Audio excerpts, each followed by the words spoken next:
thing, and it was rather swift. We don't know exactly how long it took, but probably something about 15 years maybe, because it's not the same in every province. And the speed or the pace may differ from place to place, but we do have evidence. It has not been studied fully. And evidence in the papyri. These papyri are the original documents that we have. Mostly they come from Egypt, although we do have some from the Negev in southern Palestine and some in the Gaza area, well, near the Gaza area in the 7th and early 8th centuries. And these papyri are known originally were on a roll of papyrus, and each roll would have a cover, sort of, or a first sheet, and this first sheet would indicate who the caliph is, who the local governor is, what year it is, and so on and so forth. So it wasn't an oral culture, it wasn't a written culture? Oh, the government has to have, of course. Otherwise, you can tell the government, I owe you 1 dinar, when in fact you owe the government 200. No, you have to have. It was absolutely a written culture. No, there's no question. Governments can't work orally. So you cannot have civilization oral culture. But, no. But the second movement took place about 100 years later.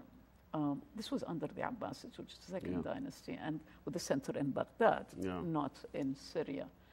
And in this dynasty, it was actually by government initiative that there is a story which might be apocryphal or might have been, something might have been added to it. Basically, it says that Al-Ma'mun, this is a famous caliph, who's equivalent to an emperor, of course.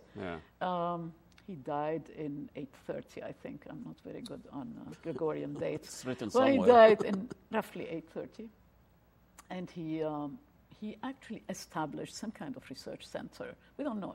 I mean, the sources tell us about it, but we don't know how exact that is. And he just sent people to Byzantium, to what's today the Istanbul, and brought manuscripts in Greek, or Greek that has been translated into Syriac. Syriac is one of the dialects of Aramaic, which is a Semitic language. And it was spoken by lots of the Christians. And so he got all these books, and he spent enormous amounts of money on them. The story has it that he dreamt of a white person, white hair, clad in white clothes, and he introduced himself as Aristotle. So he wanted to has a fascination of the Greeks? He has fascination with knowledge, because he was... So nobody has monopoly on knowledge? Nobody has monopoly on knowledge, of course. I think it would be absurd to think you can't even do it. And he didn't think so. The mere fact that you admit that knowledge existed in abundance and in important tomes centuries ago, or in order to be translated into Arabic. I mean, the whole translation movement owes a lot into it. Most of these books were philosophy books, and of course medicine, astronomy, and mathematics. And it was the foundation on which part of Islamic civilization was built. You know, I was fascinated by, in your speech, let's call it farewell speech. That's at the University of Chicago. But it was new to me that your interest in Arabic language came from very unlikely source, an unlikely person, which is probably the American known for absolutely a different reason, which is Gamal Abdel Nasser. Oh, yes. I grew up with Gamal Abdel Nasser. Sure, I can imagine. And this is the last things I'm going to think of this guy. I know he's charismatic and all those things, but most of people, he's a military man, he is just uneducated, high school, went to military, But you thought the way he speaks, what's fascinating about it? He revived the Arabic language. He had such a gift as an orator, and he had this ability to give classical Arabic, which is the formal Arabic, a Quranic Nobody Arabic. Speaks it. He gave it a swiftness and ease and accessibility and an emotive power.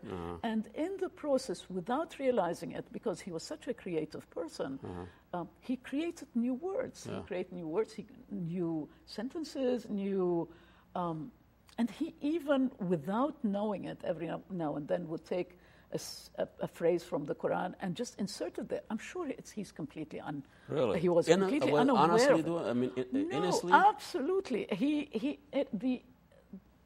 I mean, for the first time, I just felt Arabic can cope with the civilization. Isn't it something? Modern civilization.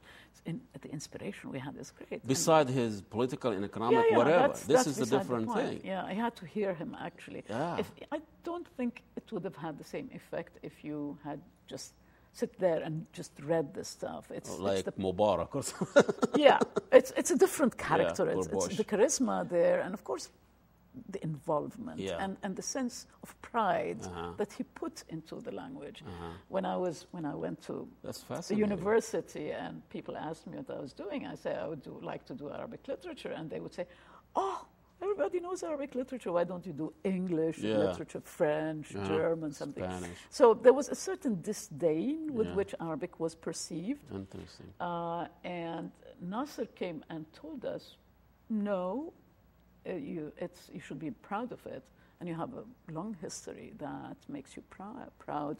And we're going to try to revive this pride." It was the most entertaining 2 hours for us as young grown up. Was it? And we go to listen to Kulthum. Oh, I see. We go and listen to this guy, and he's going to joke about this, and he makes, and we are just mesmerized. Yes, it was mesmerizing.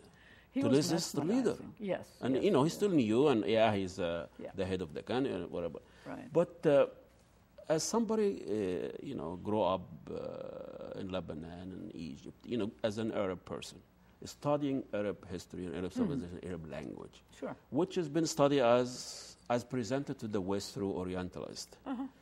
And the Orientalists have, you're saying the Orientalists, the way they look at history and the way they look at their analytical mechanism, really it's a linear one. 1, 2, 3 is equal. You say the Arabs and the way the Arabs look at history, they look at differently in phases and importance. I don't think so. I think that dividing a scholarship that is done on Muslim civilization into one branch which is rather simplistic and one branch which is sophisticated, one done by Orientalists and one done by... I think this is wrong. There are as many schools as there are scholars almost, and there's poor scholarship and good scholarship everywhere. In general, I would say, I think the only generalization I'd be willing to make is that a scholar who's doing Islamic studies and starts with a native knowledge of Arabic can probably read into the text better or faster than a non-native speaker. However, that does not mean that his interpretation is accurate or his knowledge of Arabic is necessarily good unless he has had the training. It is wrong for an Arab person to think, since I know that I've grown up speaking the language. It's a very difficult language. I don't deny that. It's that you know it. And in fact, because it's so difficult, there are lots of people who think they know it, and therefore they are not afraid to do work they shouldn't do because they really are not equipped to do it. I see. On the other hand, on the Orientalist side, we have people who are aware that they're not native speakers, so they work 10 times as much as we do because they want to be as good and they want to be as accurate. And they answer not to the Islamic tradition, but they answer to their own tradition of philological research. Now, there is no question that in terms of, I would say, in terms of creativity in methodology, there is no comparison. In the West, it's by far better. So if you can call it, I mean, Orientalist is somehow a derogatory term after the book of Edward Said. But I wouldn't use it in a derogatory fashion. Lots of my friends are Orientalist. I studied in Germany. It's just different. Yes, because you always use your own reference. You use your own reference. Maybe some would. When you say creativity, what do you mean? Creativity in trying different methodologies for different topics. Because in the West, most of the methodologies are coming out in religious studies, in literary studies, ideas like canonization, like postmodernism, like structuralism, all of these